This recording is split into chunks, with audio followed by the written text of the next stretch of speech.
So who was your biggest inspirations then for the Ooh, bot concept? It was I me. mean, it looks an awful lot like Whiplash. We'll just put that out there it right now. does. Whiplash, definitely one of the biggest inspirations. Is probably them and like Endgame Bite Force for the design, and then Witch Doctor in terms of aesthetics. I mean, we have ribs. Yeah.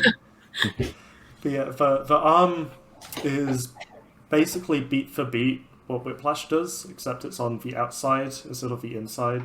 And we have the like short forks, the very thin forks instead of their chunky ones. And then obviously the spinner is on the chassis, kind of mounted similar to how Endgame are. Like the whole chassis is pretty much built similarly to Endgame. With, I mean, it's a box, but the way it's all kind of attached in there, we took a lot of inspiration from them and asked them and like Aaron Hill with Tantrum and the Cobalt guys, Gigabyte guys, a lot of questions. What was the thinking regarding the placement of the spinner? I see that it's nose forward, so that you don't have to win the wedge war necessarily. Is that how did this come about?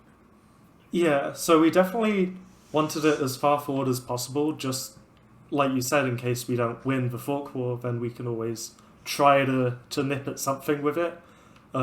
We figured the farther forwards it is, the better, and it.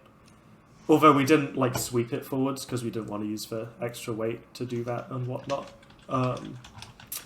But yeah, and then the main positioning of the spinner is so it's fully behind the arms. So the original concept of the bot was to have just a shield in front of the spinner, so we can kind of box rush and push people around while not letting the spinner spin down, so it can still be at full speed by the time we actually want to engage. And that evolved. We were like, well, we have this shield, why don't we just put forks on it and have it be a whole lifting arm? And it just kind of went from there. And looking at Whiplash, we were thinking of putting it on the arm at one point, I think, but looking at their fights, what ends up happening is their weapons kind of fight with each other, because they want to control with the lifter and get under them and push them around, but then the spinner hits them out of the lifter with how it's positioned. So this way we can fully push them around while still having that knockout shot in our pocket.